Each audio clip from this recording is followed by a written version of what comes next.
เอาสบายดีทุกคนเนาะนี่อยู่กับปลาสุกก็สิพามายามรอบกุ้งเนาะหลังจากเข้าห้างหายจากการใส่รอบกุ้งเนาะเขาหากันมาใส่เอามาลุ้นเรื่องว่ามันที่ไหนเนาะเข้าพอเราใส่มา2-3 มื้อเนาะเพราะว่าปลาสุกก็ขายเรียกไปบ่ได้มันอยากแต่ไม่เอามีโอกาสเนาะมีเวลาเขาไม่อยากลุ้นว่ามันสิเข้าบ่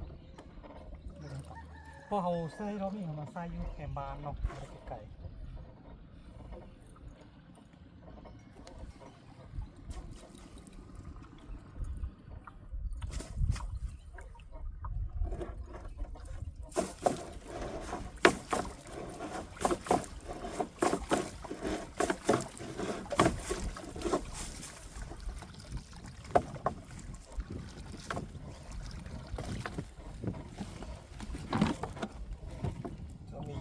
หลายเนาะ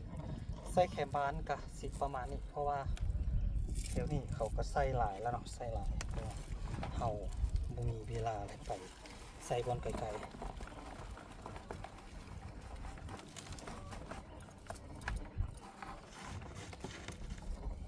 เท่าที่ว่าตัวกุ้งค่อนข้างตัวใหญ่เนาะตัวน้อยจะบ่มีแต่มีน้อยเนาะ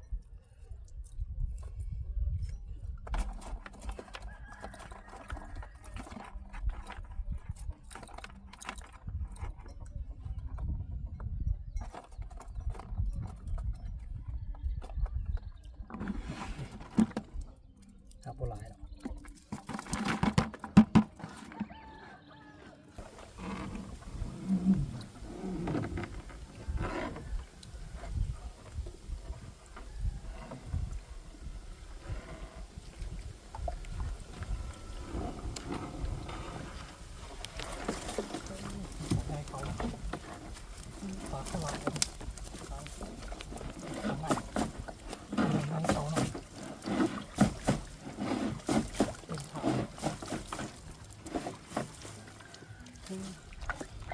ในเขา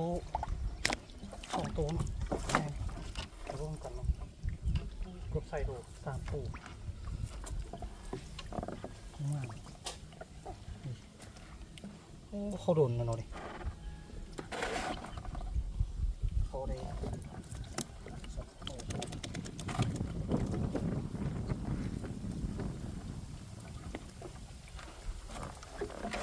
3 ตัวใส่โลเนาะดิ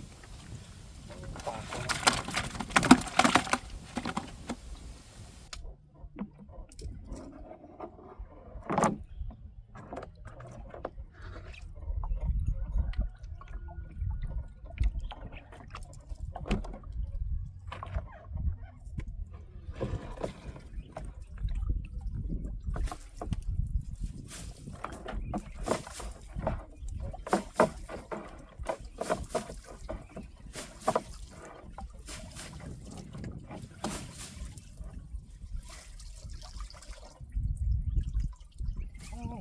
เขาเนาะเขาน้อย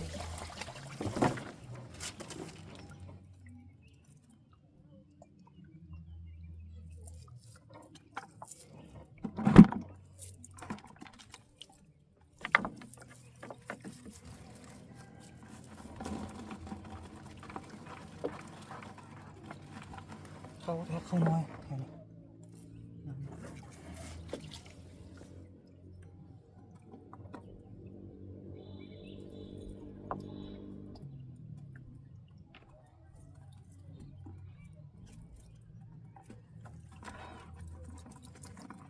พวกของเขาพวกผมเนาะนี่เขาน้อยเดียวนี่มาพวกมันกันแล้วนะเขา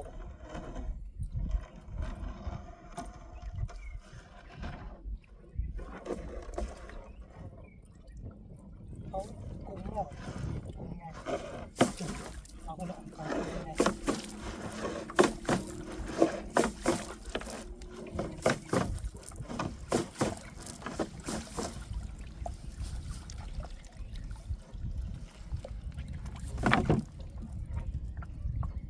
เขา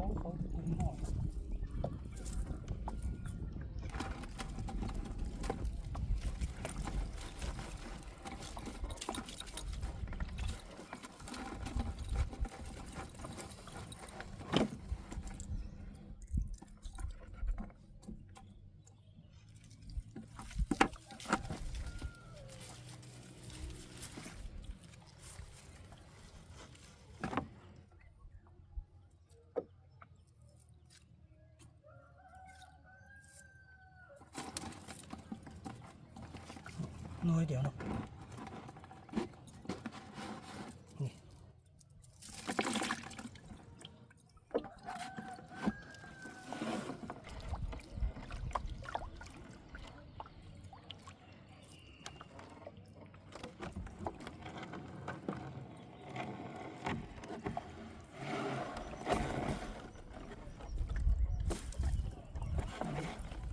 เข้าเยอะครับเข้าน้อยเข้าเท่าไหร่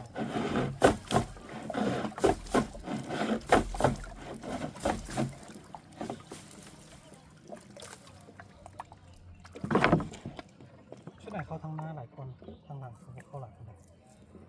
ถ้าเทียบเชื่อว่าคันเข้าเนาะ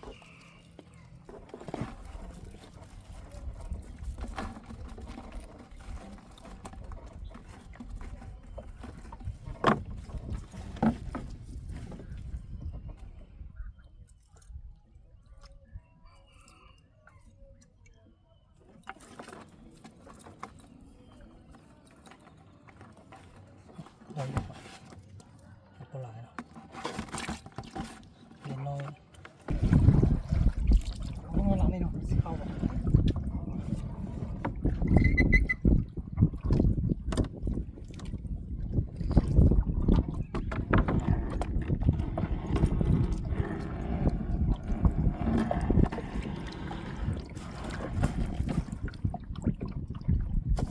เขาเนาะ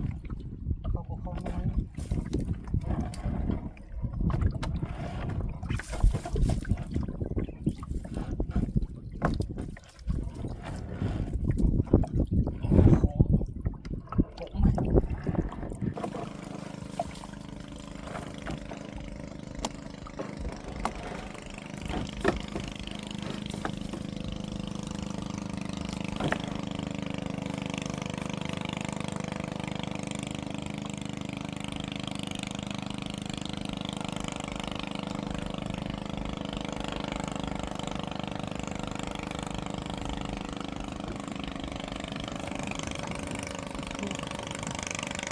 นี่เนาะบ่ได้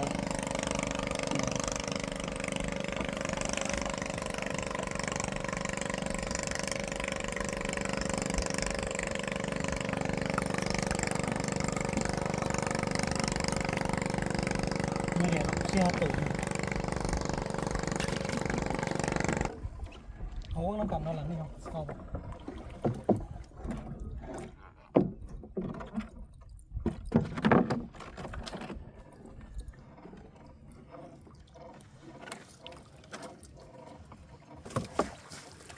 เนาะเอาบ่ได้เดี๋ยวเข้าอยู่เอาเทียบจะหลังนี่แต่โอเคอยู่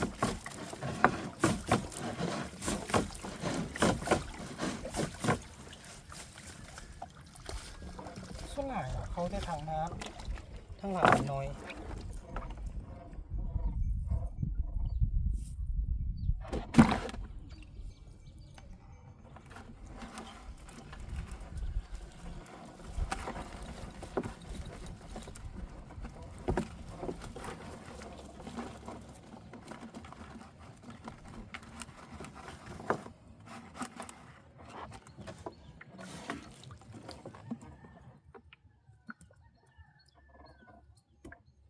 มีเนาะน้อยเดียวนะเขาได้ทางน้ำน้อยเดียวทางหลังเขาเลยเนาะบ่พืชเนาะเกาะใหม่อยู่เถอะ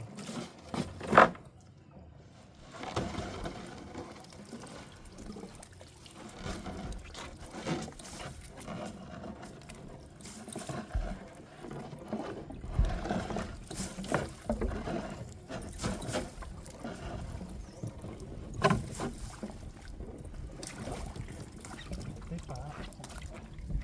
จะเข้าเดี๋ยวบ่พืช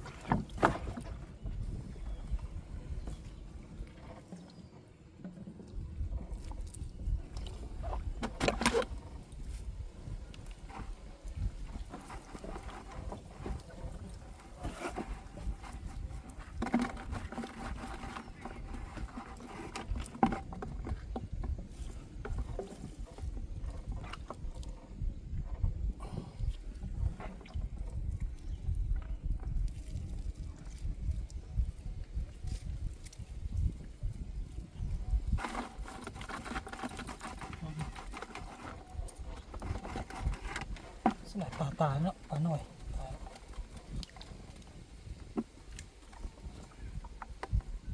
ไปอยู่หน่อยให้ผู้หลายตัวน้อยเนาะเมื่อมารุ่นเมืองหลังนี่เนาะมันเข้า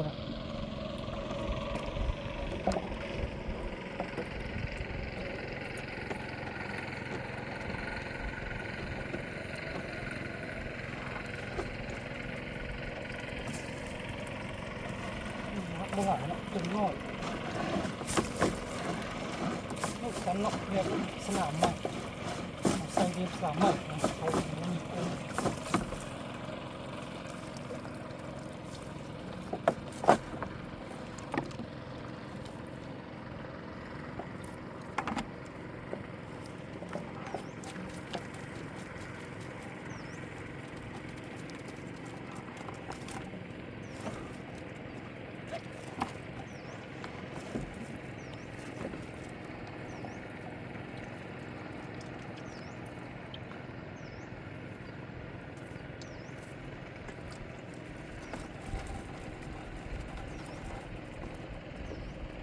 เขาเนาะผู้หลายเลย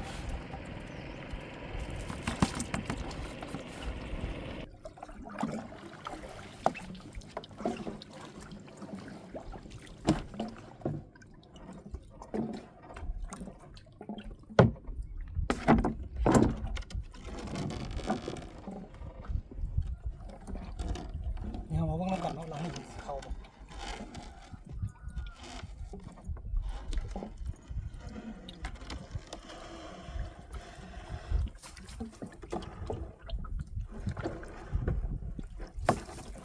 เขาอีกกัน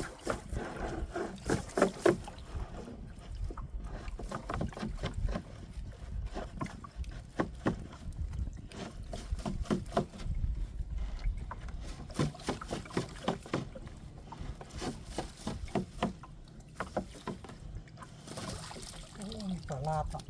ปลาลาบกับปลาในเขา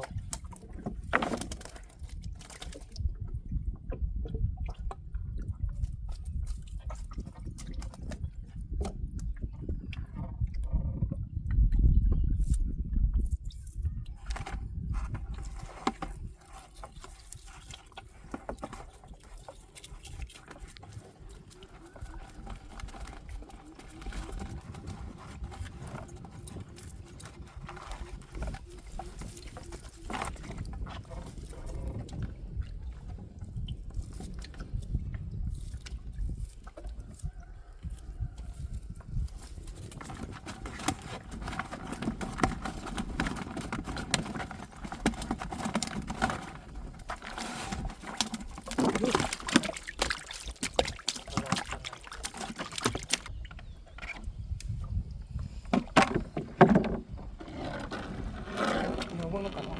เขา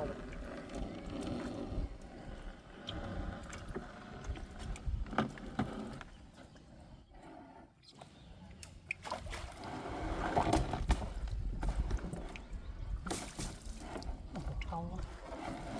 ถ่ายเขาถ่ายถ่าย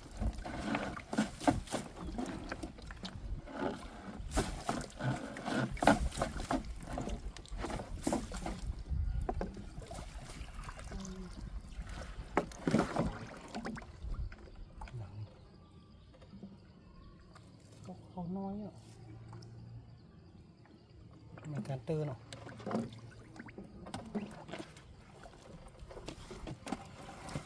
กระเตือนถ้าเอาไปเฮ็ดเนื้อหลอกกับกดก็กินดีเนาะแต่เอาอะไรไปใส่โดนละ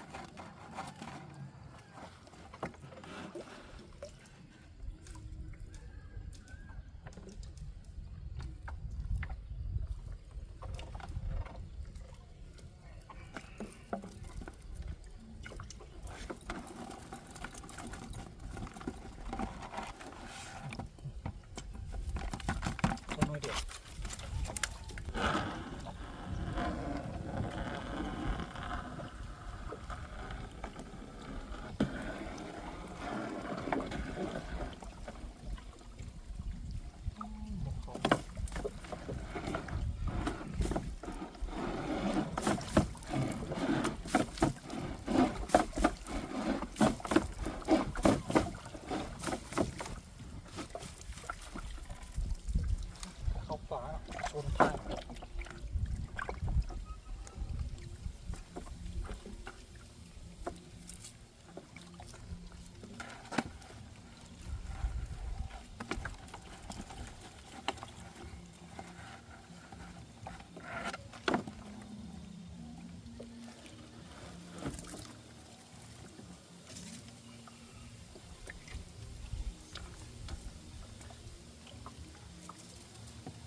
ได้น้องเท่าไหร่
น้อยเดียวเนาะ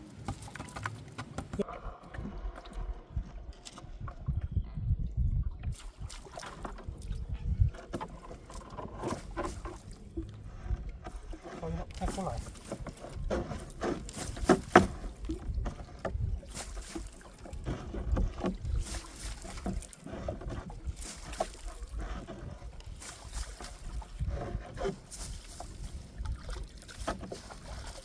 เขาน้อยเดียวเนาะเขาจะทำมาน้อยเดียว